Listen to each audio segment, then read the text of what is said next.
Abalabi baffe abalungi twagala okubebaza okubeera awamu naffe mu camp meeting eno ey'omwaka 2022. Twagala okwebaza abayimbi abaweereza ba Mukama okuva e Makerere, abakyala abatukoze obulungi mu kuweereza okw'olwaleero. Mu kiseera kino njagala nate okubanjulira omwogezi addako nga ye Mukadde Kiguli Herbert agenda okwogera naffe nga tuwuliriza era nga tumulaba ng'agenda okwogera ku byenkulaakulana. Ssebo Mukadde Kiguli, tusanyuse okulaba, jangu oyogere eri ekibiina kino.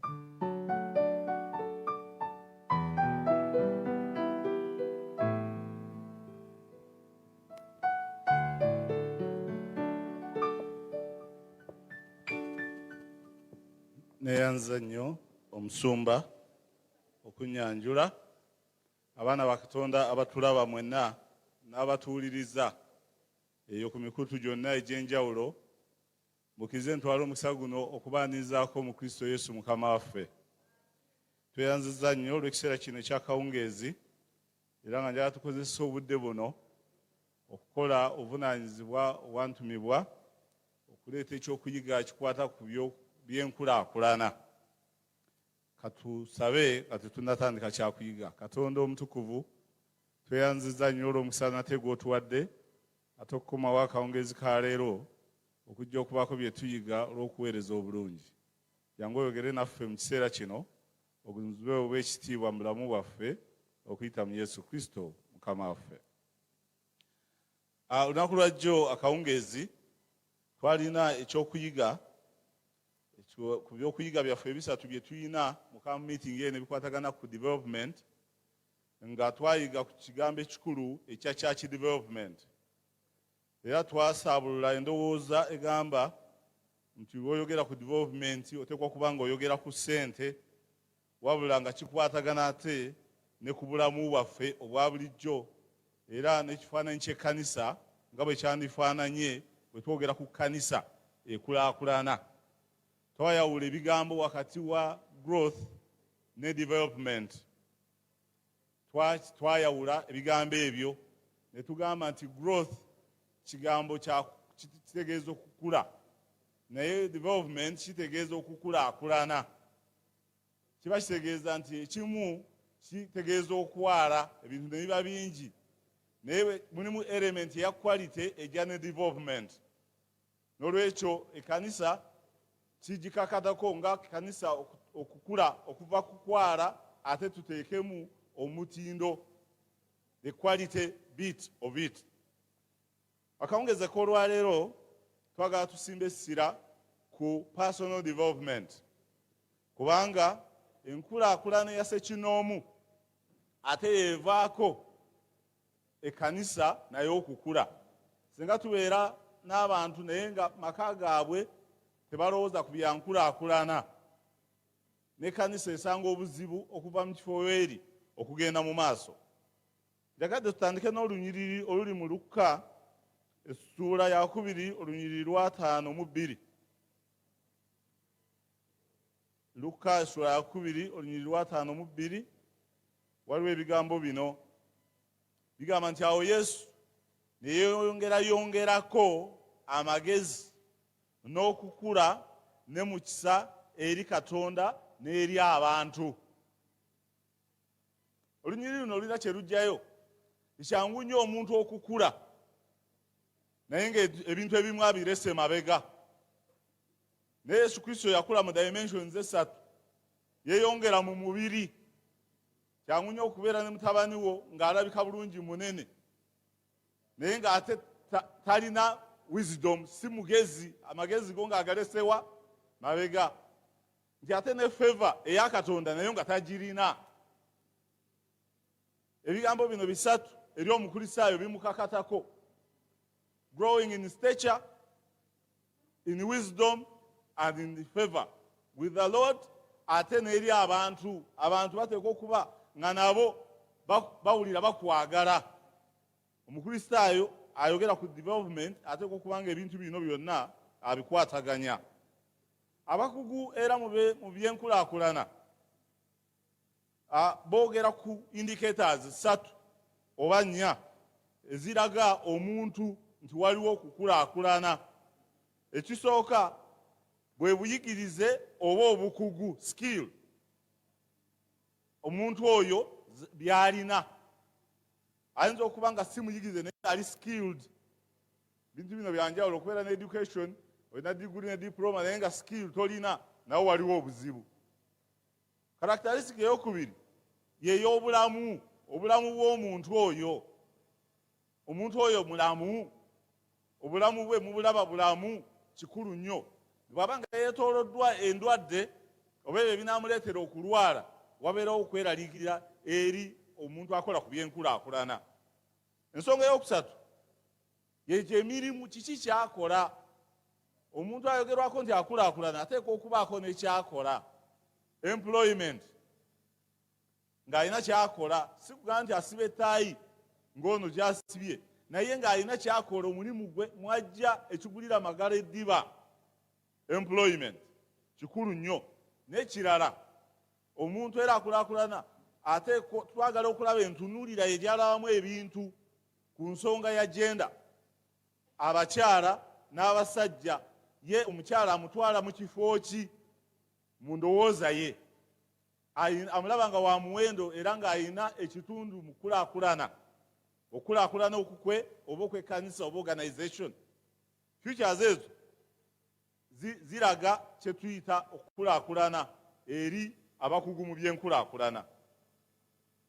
Bwe twogera ku development, omuntu yenna apashunga personal development, ekigendererwa kye kwe kutuuka ku kye tuyita success. Success oba tuyinza kinnyonnyola tutya, naye ndowooza tuyinza okinnyonnyola nti kwe kutuuka ku buwanguzi. Kakati bwe twogera ku personal development, obuwanguzi bwa njawulo. Oyinza okulowooza ku buwanguzi ng'oyagala tutumu, fame, ng'oyogerwako ebule n'ebweya nti omusajja oyo oyinza okuba nga gwe kyokolerera. Omusajja oyinza okuba nga oli mulwanyi namige, oyagala oyogerweko nga gwe walwana n'okunakuna, mubasomako. Dawudi ekimu bye tumanyiko yali musajja mulwanyi. Tulina abasajja abamu nga Samusoni, mulwanyi, amaanyi ge yagakola ki? Yagalina. Oyinza okudifayininga personal development yo ng'oyagala gigobera awo. Omulala ayinza okuba nga ali ku fortune, mukisa, obugagga, ayagala ettutumu lye oba obuwanguzi bwe abunnyonnyola mu ssente z'akoze eki? Z'afunye. Bizimbe bimeka by'alina, ettaka lyenkana wali alina, era oyo takoowa, buli ssaawa ayongera okutuuma. Eyinza okubeera nga kyoyita personal development. Nti bwe ntuuka ku ekyo n'enzimba ebizimbe bwe biti nenfuna ssente wano, nja kuba ntuuse ku ki? Ku success. Abalala bayinza okulaba nga ye kyatwala ekyomuwendo mu personal development agenda ye mulimu personal integrity. Agamba ebirala byonna kabife, naye erinnya lyange ndikola ki? Ndikuume. Nga bagamba omusajja oyo bwe yakoleranga wano, erinnya lye yalikuuma nga likoze eki? Nga liyimiridde. Oyinza okuba nga okigoba bw'otyo. Ate omulala ayinza okuba nga ye ayagala kubeera muvumbuzi, mutandisi, innovator. Ye buli ssaawa ayagala okubaako ekipya kyakola ki? Kyateekawo. Ng'ayagala okuba nga bwenfiira, nga bagamba ekyo ye yakitandikawo, nekiri ye yakitandikawo, nekiri ye yakitandikawo. Simanyi gwatuwuliriza oba atulaba. Kiki kyoyita personal development? Agenda yo ey'enkulaakulana ku bino bye twogeddeko. Kiki kyoyagala? Omulala ayinza okuba ng'ayagala kukola mulimu gwe ogumuweereddwa, agukole to the best of his ability. Fenga abapakasi ekyo nkyagala nnyo. Njagala omulimu ngukole gwe nasomerera, ngukole ngutuuke ku ntikko yaagwo. Mpumulaga nti omusajja emirimu ranka zonna ezaaliwo yazikola n'azikola ki? N'azituukako. That is my personal development agenda. Gwe yo oyagala giyisaawa? Mu tutumu, mu nsimbi, mu bwesimbu, mu kuzuula kubeera muvumbuzi, oba mu kumalirira okukola omulimu gwo ogutuusa abalala we baalemwa ng'oguwangule, ogugguse. Waliwo attributes enkulu eri omuntu ayagala okwekulaakulanya oba okukulaakulana. Ekisooka, omuntu oyo ateekwa okubeera ne self care ye nga yeefaako obulamu bwe nga butwala nga bwamuki bwa muwendo. Ateekwa okuteekawo enteekateeka okukakasa nti obulamu bwe obw'obwongo mentally ali aweeka essaawa yonna, emotionally embeera y'ebirowoozo nabyo biteefu, n'ekirala nga n'obulamu bwe bulamu, attribute number 1 self care. N'ekyo oba oyagala okukulaakulana sooka ofe ku bulamu bwo, obulamu bwo obw'omwoyo. Kyo twogera ku spirituality yo, ebirowoozo byo bibeere biki biteefu. Ogenda okufuluma okunoonya ebyokukola ng'ebirowoozo byo biteefu. Self care kikulu nnyo. Ekirala okubeera receptive, ng'oli willing okufuna amagezi. Waliwo abantu nga ye amagezi agava walala gonna teyeetaaga kumanya, ye yamanyi yekka. Kati oyo abeera n'ekizibu kubanga akola ensobi nyingi. Nolwekyo omuntu ayagala okubeera developmental, omuntu ali developmental awuliriza biki ebipya ebigenda mu maaso. Bwe mba nnima kiki ekijja ekipya. Buli radio busawa ayagala afuneyo amagezi amapya. Being receptive kikulu nnyo. Ekirala nti omuntu ono abeera committed to continuous learning. Buli sawa ayagala okubeerako kyakola ki? Okubeera ng'ayiga ng'anoonya okuimprovinga omulimu ogwo gw'akola. Okukakasa nti ekintu kyasazeewo okukolera development agenda ye agituusa ku ntikko. Naye bw'oba toyiga ng'ebintu nga wewabiyiga ng'okyali eri ewaffe Makokoto, ne leero bw'oyagala okole ki? Obikole. Kizibu nnyo kubanga ebintu bikyuse nnyo. Toyinza kulowooza nti nga bwe babikola ne lulino bwe bikola ki? Dynamics ezikwatagana ku nkulaakulana ziteekwa kukusanga ne zikutomera n'olemu okugenda mu maaso. N'olwekyo the commitment to continuous learning kiteekwa kubeera kitundu ku ggwe. Ekirala omuntu ateekwa okubeera nga ali flexible. Kifaanagana naye kino beera ng'oli flexible okuwuliriza. Omanyi omuntu bw'aba akaluba nnyo n'abantu batya okuwa approachinga okubaako kye bakola ki? Kye bakubuulira nti oluganda ebintu ebyo byokola biyinza obutavaamu. Okusinzira bye tulabye bijja kuleetera obuzibu. Naye tobeera rigid. Wuliriza banno kye bakola ki? Kye bagamba. Ekirala oteekwa okuba naawe n'omugongo. Manyi waliwo abantu nga ye tamanyi kyayagala kukola. Buli ku makya bwe baleetayo ekirala kino n'akisuula n'abaka bali kye yawulidde kye bakola. Enkeera n'akola n'atandika ekipya, bw'awulira kiri kye bakoze kino n'akisuulawo n'agenda atandika ekiki. Oyina self direction. Nga nkyali muvubuka zijjukira lumu nali sinnaba nakatandika okukola. Nali sinnatandika kukola. Omukyala eyali ku muzigo we yali n'agula obutebe, n'agula buli kimu ekirungi, kalumu ke ne kakola ki? Ne kajula n'atandika okuyimba nti bano abaasoma ffe tetubakola ki? Naffe abataasoma tubakola ki? Tubasinga. Bw'otandika okukola otandika kugoberera oli bye yaguze oba olina ky'oyagala okuba. Bw'obanga amagezi go gaweebwa neyiba, resources z'ofunye ozikozesa olw'okusinziira muganda wo oba mukwano gwo kyali, naye gwe nga tolina ky'oyagala kuba, olina obuzibu. Abakristaayo kikulu nnyo okumanya ky'oyagala okuba. Ekyo n'okiseetinga n'opashuwinga okukikola ki? Okukituukako. Ekirala okusobola okubeerawo obusobozi, attribute. Omukristaayo oba omusajja ayagala okukulaakulana ateekwa okubeera ng'asobola okuyimirirawo yekka. Leka kubeera ng'ebirowoozo byo opulaaningira mu nsawo z'abanno bw'oba oyagala okugenda mu maaso. Weebuuze, how can I survive within my means? Sobola kuyimirirawo ntya ku ssente n'obusobozi bw'enkola ki? Bwe nnina, n'otandika okutetenkanya okuva ku level. Otherwise bwe weemanyiza nnyo okuweebwa n'okuyambibwa oyinza obutava mu kifo w'okola ki? W'oli. Olwekyo twagala okukubiriza naddala abavubuka okutandika okwebuuza kiki kye nnyinza okukola okukakasa nti nyimirirawo nzekka ng'omusajja n'enkeera neneenya omulimu nsobole okufuna ekyokulya. Ekyo kikulu. ensonga endala erinanye eri economic self sufficiency. Mu nsawo nteekwa okubeeramu n'ensimbi eziyimirizaawo nze n'ate n'abo abaneetoolodde. Waliwo ababeera nga beetaaga genuinire nga bali mu bwetaavu. Omuntu ali developmental terowoozaako yekka, ogenda okulaba ng'atandika n'okulumirwa ku baki, ku balala. Okikola otya gwe? Njagala tutunule ku attributes ezo olowooze gwe kiki ky'oyinza okukola okukyusa ku mbeerayo okulabika nti ogenda mu maaso. Waliwo ebintu ebituleetera ebiyinza okutuvuga, okutuinsipayalinga okugenda ku lugendo olw'okwekulaakulanya. Kikisooka kikulu nnyo okubeera ne role model. Gwe ani gw'owulira nga ddala bw'omulabako akwegombesa?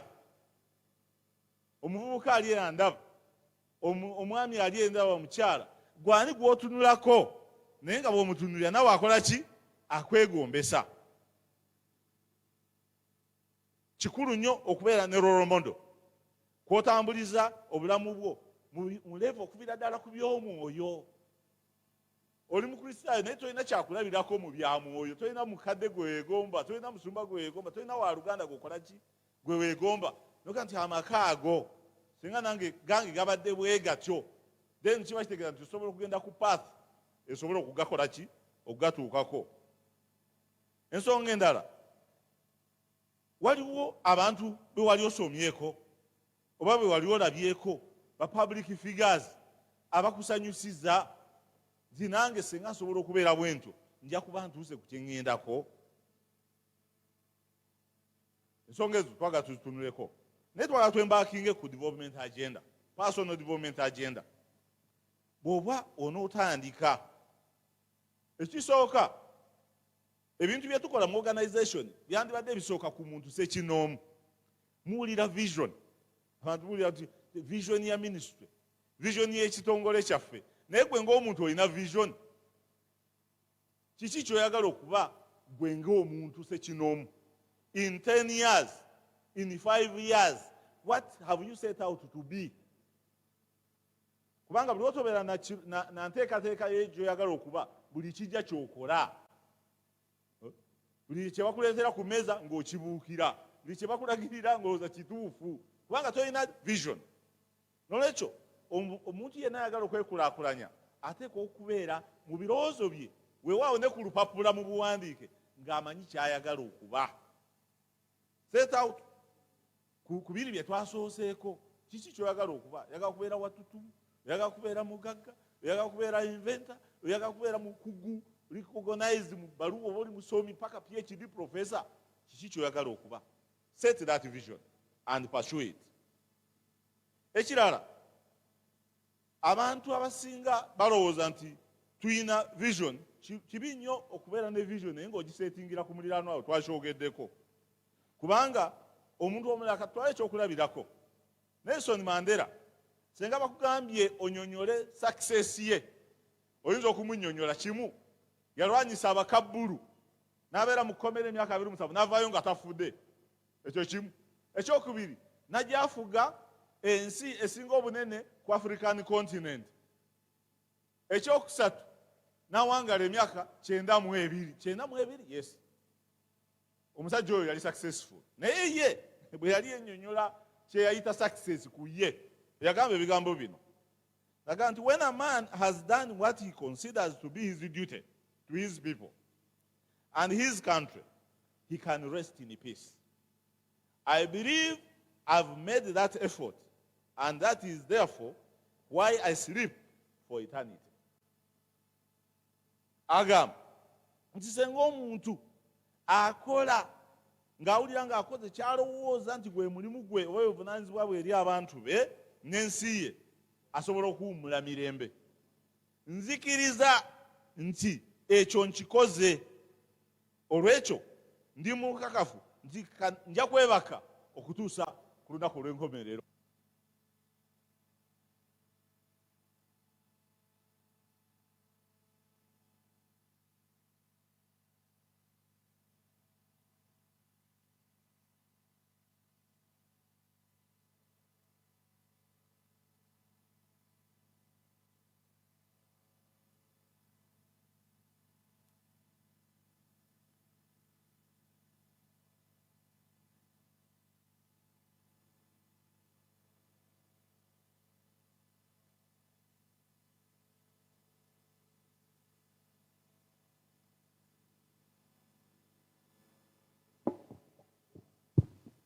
kiki kye nteekwa okukola okulabika nti gye ndaga ntuukayo ekyo kubanga ntuta omutawaana okukakasa manyi kye njagala ne ntandika okubuuza ebibuuzo nkoze ntya okulabika nti gye ndaga ntuukayo. Twala ekyokulabirako omusajja omulimi ayagala okulima n'ayingirira okulima naye nga tafaayo kukyalira myoleso gya bulimi. Ayagala kulima naye omwoleso gw'obulimi bwe gutuuka enamboole wano oba eri ejjinja agriculture tatwala oba wali ku mwoleso gwa Buganda ewankulukuku tatuukangayo bukyanga gubaawo naye agamba njagala kukola ki kulima. Gwoyinza otya okuba ddala nga kyoyagala okimanyi naye nga notakipashuwinga. Senga oyagala kugamba nti naye nze breakthrough yange njagala gikolera Denmark olwaleero naye nga ekirooto kyo okyakirina myaka 2-3 naye nga tofuddeeyo kuyiga Ludeeni naye nga toyagala kugagawulirawa Denmark, obeera oliko ekikyamu. Noolwekyo buli lwomanya ekirooto kyo otandika okubuuza ebibuuzo nkituukako ntya. Ekyo kikulu. Ekyokubiri ekiddaako kye tuzaako get started. Bw'omala okuba n'ekirowoozo kyeyagala okukolako tandika. Obuzibu bwekyasinze okubeerawo ne buvunaana eggwanga lino kwe kubeera bulungi ne strategic plan zaffe ne zifiira ku mpapula. Emyaka 5 waliwo baliraanwa baffe bagamba nti bo balungi nnyo bajja ne bakoppa ne batwala bo ne bateeka mu nkola. Kakati bwe bamala ne bakomawo ne balinda endala ze twadivopinze ne batwala. Abantu wali okozeeko pulaani wagenda okuyita emyaka 2 ng'oli agitadde mu nkola n'olowooza yayingidde mu bwongo bwo n'agibba. Kyali kintuuseeko. Nagenda e Kenya ne ndaba tekinologi w'okusala amayinja kati ge musibisa ennyumba nagalaba emyaka 8 egyayita. Ne ngamba mukyala kikulu mugala senga kisoboka ne tufuna stone cutter. Nalabye Kenya obuyinja obwo busiba bulungi osobola okukola ssente naye nakireka awo. Kakati abantu bakola ssente babiyingiddemu naye senga nze nasooka luli I'd be far. Naye kakati olwaleero okugula olwazi lw'omuntu nabo baalabuse kati bw'olugula olina okusasula bulindo kubanga manyi ogenda kuyoola nsimbi. So get started. Kwekyo kyowulira nga oyagala okukikola era nga kyoyagala okuta tandikirawo. Todda mu kulwisa. Mu kutandika kwo sooka weebuuze kola nnyo ky'osingamu ky'owulira nti okitegeera. Togenda nnyo mu bintu by'ojja kuyiga bupya. Ku myaka egyange gino bwe ntandika okutandika nti kakati njagala kuyiga kuvuga nnyonyi mba ndeese obuki. Nina kutandikira ku ebyo bye ntegeera obuki obulungi. Bwe nsalawo okugenda mu consulting nteekwa okugendamu ebyo bye nasoma. Sumba wa Lugembo nakimanyi. Sizza kutandika consultant ate ntandika ndi consultant mu by'obulimi. Newankubadde gye nkola nina bye ntegeera obuki. So what is it that you are good at? Otandikireko osobole okuzimbirako okugenda mu maaso. Ekyo bw'okimala kye tuyisa expertise transfer. Kubanga ogijja Samuel ogenda ogiteeke mu bulamu bwo okolamu omuki okwekolera emirimu gyo. Kiki ky'otegeera obulungi? Kiki ky'osobola okukola amangu? Bwe wabeera nga kyoyagala okukola, what skills are you missing? Okukikola obuki obulungi. Kale oli mulimi, kyala wange mulimi.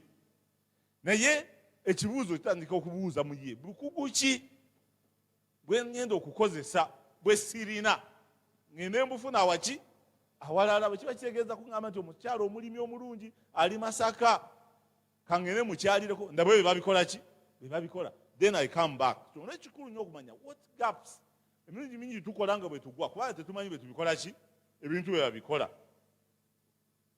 N'olwekyo bw'okimanya nti olina gap tandika okubuuza nfunye ntya skills ezo kubanga gye ziri. Manya noonya bunoonya bwe zikola ki we ziri ogende ozifune. Noonya abakugu bajje bakuyigirize. Wasimba emiyembe tegibala okoze otya okakasa nti gibala. Kikulu nnyo okukola ekyo okukimanya. Ekirala kkiriza nti mistakes ziri normal mu kukulaakulana. Abantu abasinga tebakkiriza kukola nsobi. bwakola esooka eyo project ng'agivaako bwe bigana kuno ng'ate anoonya oyinza okusanga omuntu omu ng'akola emirimu nga 20 abantu abeeyo mukimanyi naawe kenyini otula n'ogamba ebintu bye wakakolako buli kimu ng'okivaako omwaka ogujja guno bw'osimba ennyaanya ne zikusala oguddako ng'ogenda osimba ki kawo bw'ova ku ekyo ate byaganye kati eri bw'olima ebyennyanja bw'olunda ebyennyanja ate ofuna awo bwe bigaana ate kwegana n'obeeraawo nga buli saawa okola ki naye mistakes mu development kitundu ku byo mu bizinesi eri bakiyita risk toyinza kuba gwe ng'otandika bizinesi naye nga tojja otya risk bw'oba otya risk bikole ki biviireko ddala naye ne mistakes mu development kitundu ku byo era yemu aga nti it is one of the most effective tool for learning bw'okola ensobi oyiga nnyo era tetwandizaagadde neziteekwa okujja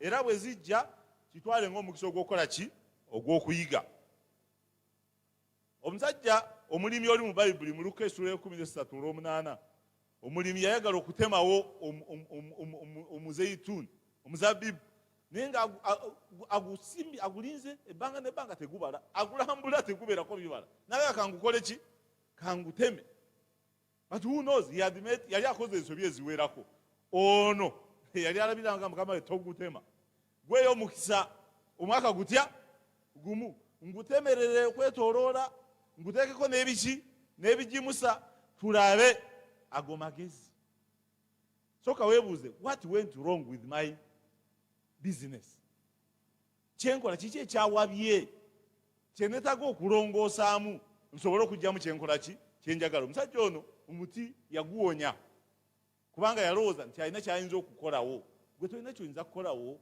lwaki obeera buli ssaawa ng'okyuka ova ku mulimu guno ogenda ku guno otandika pulojekiti eno togimala eno oba wakagipafekiti nga ate n'obuukira ekiki ekirala kiki oyinza okukola beta twagala tukirowoozeeko ensonga endala eri ku record keeping abantu bonna abaagala development bakuuma records mbasangeyo abasajja mu kyalo nakugamba nti okwokulaba nageze nembala emiyembe omusajja nabaze omuyembe gwange nagubaze nga guliko emiyembe 623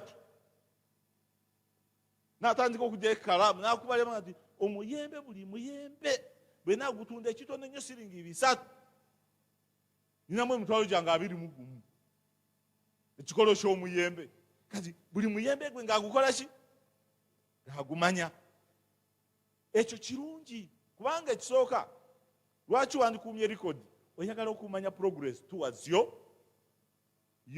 development goal kikulu nnyo okuuma record ekyokubiri oteekwa okubaako nayo emboozi gy'olinyumya naye oliginyumya ogijja mu butwe kubanga tetuli njovu teri kufe wano njovu enjovu yeteerabira enjovu bagigamba nti nekyeyalaba emyaka 8 egyayita kyewagikola eba ekyakikola ki memore yayo eri very very sharp n'olwekyo olwokuba tukufa tewali ali njovu kyekikulu ensonga lwaki twandikuumye record mu bulamu bwaffe osobole okusooka okukakasa nti ddala olina success story gy'olinyumya ekyokubiri okola nga motivator okakasa nti ogenda mu maaso motivator towards continuous improvement ogende ng'oyongera okuyonja kyokola ki kyokola ekirala okufuuka buyina akakasa amanye omuntu ayinza okwogera ku bintu naye nga talina kyakulaga mu buyino naye it is proof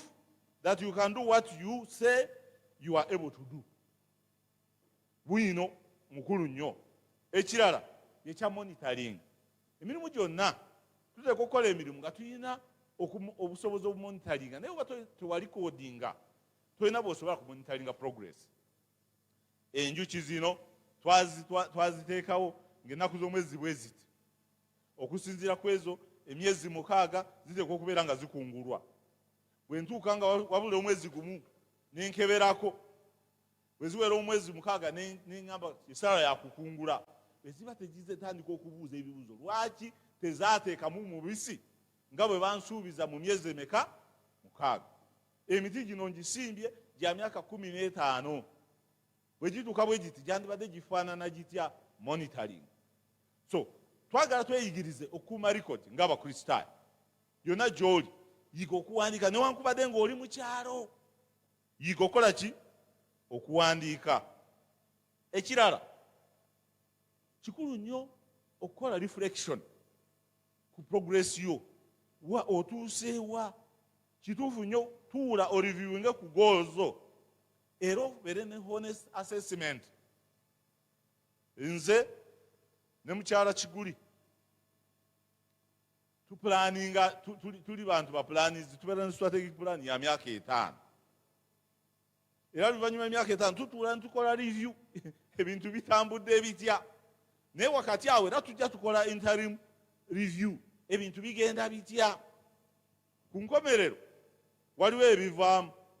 Ekisooka tutandika okubuuza lwaki tebyavuddemu nga bwe twabikola ki? Bwe twapulaninga. Bwe biba byalamye nnyo tutandika okubuuza ffe twaseetinga tagesi ennafu oba twakola nnyo? Bwe biba byaganye tetwafaayo bufi oba twaseetinga tagesi ennene? Naye mu byonna ekirungi kyakyo kikumotivatinga okubaako nekyokola ku kiseera ekikola ki? Oba oseetinze annual goals oba 5 year strategic plan, oteekwa okubanga otuula n'okola reflection olabe ebitambudde. Ekirala okuyita mu bbanga bw'omala okulaba ebyo byonna kirungi ate otuulemu ocelebrating achievements zo. Kasita ozirabako kati yes Mukama weebale, olaba ontuusiza wano mukyala tugende nkuweemu olwekyo. Kitundu ku nkulaakulana omukristaayo ogenda n'awummulako ne mukyala we olw'ebyo bye bamaze ebbanga nga bapiikaana naye Mukama n'abawaayo omukisa ne bagenda balya ku kasimbi kaabwe. Kitundu kuki? So kirungi okupoozinga n'oreflect kubanga ne Katonda yennyini yatulanga n'areflectinga sebo mu creation. Ku lunaku olusooka n'atonda kino n'atunulako emabega n'agamba kirungi kaneyongereyo okudde ki?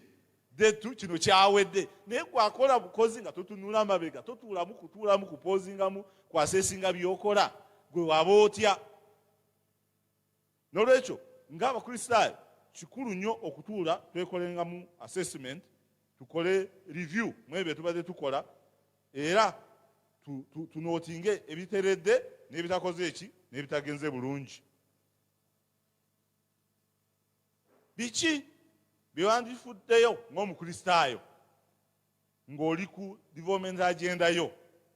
Ekisooka tunuulira level y'obukristaayo, yo level of spirituality. Obulamu bwo obw'omwoyo bw'obupimamu butambula butya? Tyo twali twogera ku kanisa ne twogera ku spirituality. Naye n'omuntu ono mu maka gange kikulu nnyo okubuuza, what is my standing? Ogenda okumagama ku masa gange nga teri muli luyimba, oba oluyimba luliko ekitundu ekirala kyakuvaako, bayibuli teriimu, devotion ewange tekola ki? Naye nga gye twatandikidde twagambye nti ebirowoozo byo biteekwa okuba nga bikoze ki? Nga biteefu. Kakati oyinza otya okuba n'ebirowoozo ebiteefu naye nga zi Katonda teweyugidde naye? Kyayagala okuleeta okimanyi. So kikulu nnyo, level of spirituality nkulu mu development. Ekyokubiri, bw'otunuulira ewuwo infrastructure yo, abantu bumwe basula, ennyumba w'osula kabuyonjo eri emanju eri etya? Wali okyaddeko ew'oluganda n'osaba ogendako emanju n'olaba enkoma n'otya okugendayo si kulwanga ogwayo, kubanga ne wansi okola ki? Olengerayo tekuliko nakasiisira kasubi kusiisira waggulu, kubanga enkuba bw'etonnya mukola mutya? So infrastructure eyawakaawo mu butono bwo, mu busobozi bwo bw'olina, amakaago twakuledda nga tumanyi n'okumaala ennyumba, tukuba olufuufu ebisenge, alinda seminti nga tannajja, olina kyoyinza okukolawo okakasa nti awantu w'osula walungi, walabika bulungi. Ekyo kikulu nnyo okukonsideringa mu development. Ekirala, waliwo factor of production nkulu, land. Omuntu yenna alina agenda ey'okunkulaakulana, ettaka kikulu. Kituufu tolina sente zigula yiika 10, naye oyinza okuba nga olinayo ettaka lyammwe yiika 2 eryo olikulaakulanyiza. Olina program efuna ekifo woolibeera mu nteekateekayo osobole okukulaakulana. Toyinza kukulaakulanira mu bbanga. So as a fact of production, ettaka kikulu nnyo. Sala gonna okakasa nti ofunako wootudde, okakasa nti development agenda yo ebeera pursued naye nga eri ku musingi mugumu. Ekirala, tunuulira waliwo basic facilities. For example, mobility, okutambulako kuli kutya eri ewaffe mu kyalo, olinayo kagaali. Kale pakasa tulabira tumwaka ogujja tufuneyo pikipiki, tulabike nti obulamu bwaffe bulabika bugenda bweyongera mu maaso. Okutuuka mu katale kyangu, ogenda okugula byenjagala byanguwa kubanga mobility yange ekyuseeko. Ekirala, waliwo abantu abali under my care.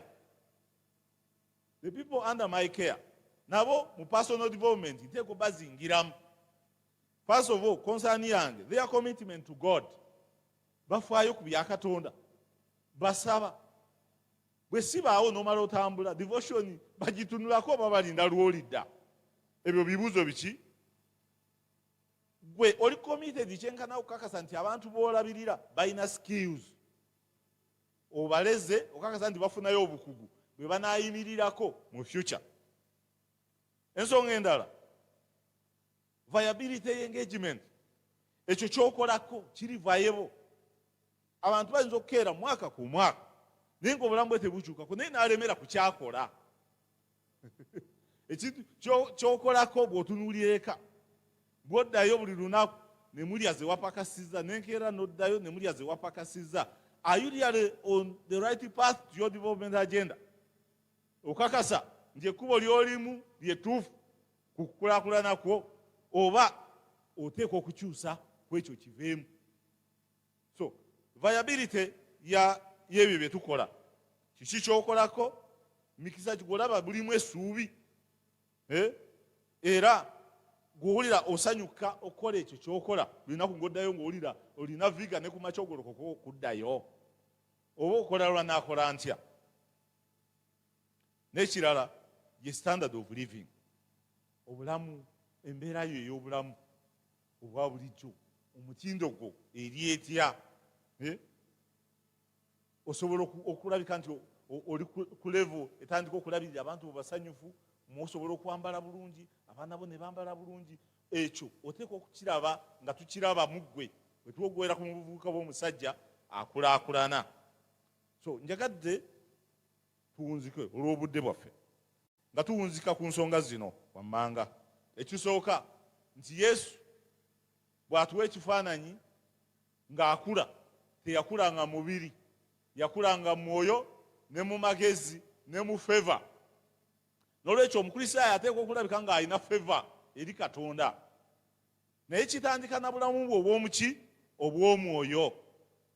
Ettutumu lya njawulo, oba kukulaakulana kwa njawulo. Oyinza okukula mu perspective ez'enjawulo, olondako ky'oyagala bakudifainingeko ng'omuntu akulaakulana. Byensimbi, mu by'obuvumbuzi, mu kulabika nti oyogerwako mu bbaluwa mpapula ze wasoma, oba mu mulimu gw'okola, ogukole n'obukugu obwo n'obusoboka abantu bwe bali kwogerako. Omusajja bwe yaliwo yakola. Olwekyo ng'abakristaayo abatuwuliriza akawungezi ka leero, kiki kyokolako?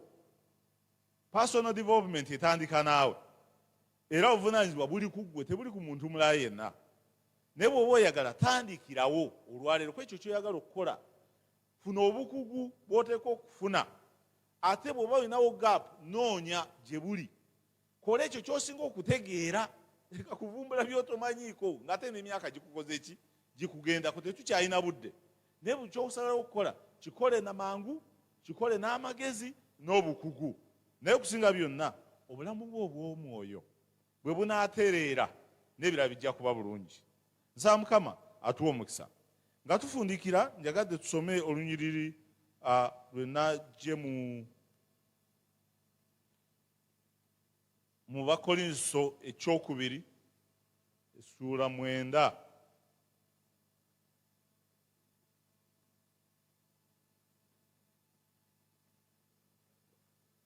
Abakolinso ekyokubiri ssuula 9 lunyiriri olw'omwenda katuve ku lw'omunaana. Era Katonda ayinza okukwaza ekisa kyonna gye muli, mmwe nga mulina ebibamala byonna ennaku zonna. Ekyo Katonda kyatwagaza. Ayagala mwetegefu okutuwa omukisa, tube n'ebitumala byonna ennaku zonna, mu bigambo byonna, tulyoke oba mulyoke musukkirirenga mu bikolwa byonna ebirungi. So Katonda pulaani ye eri abakristaayo kutuwa byonna bye twetaaga mu malirivu. Kasa tusigala nga tuli beesigwa gy'akola ki? Gy'ali. Era ne tuba nga naffe tumaliridde atukozese era tukole ng'abakristaayo. Kristaayo tetusuubira kubeera balugoojamye, tusuubira kubeera abakozi naye abakola ebituufu ate mu ngeri eruŋŋamiziddwa. Kabuda agamba nti era Katonda ayinza okwaza ekisa kyonna gye muli, mmwe nga mulina ebibamala byonna ennaku zonna, mu bigambo byonna, mulyoke musukkirirenga mu bikolwa byonna ebirungi, nga bwe kyawandiikibwa nti yasaasaanya, yagabira abaavu, obutuukirivu bwe bwalubeerera emirembe gyonna. Nsaba Mukama atuwe omukisa nga twesiga oyo Katonda omulamu, tuteeke bino mu nkola. Omwaka guno tubeeko kye tumalirira mu lugendo lw'okwekulaakulanya ssekinomu mu maka go, obeeko by'okyusaako mu ngeri gy'obadde okolamu ku bwa Yesu Kristo Mukama waffe. Katusabe. Katonda ataggwaawo, otwagadde nnyo, bw'otuwadde omukisa ate ne tukuŋŋaana okuyiga, era n'abatulaba bonna tubasabira omukisa. Ebigambo bino bye twogedde tubyogedde ng'abantu, naye osobola okubinyweza kubanga otwagaliza bulungi. Binyweze mu mitima gy'abaana bo ab'obuwala n'ab'obulenzi. Ku nkomerero ffenna tusanyukire ekyo kye twasenga ggwe Katonda. Tubeere mu kkanisa nga tuli basanyufu, ekkanisa ye eryoke ekulaakulane kubanga esinziira ku muntu ssekinoomu. Ku nkomerero erinnya lye ligulumizibwe, litenderezebwe, tulete bangi eri obulokozi kubanga tulina essanyu mu kukola omulimu. Ku bwa Yesu Kristo Mukama waffe bwe tusabye, amiina.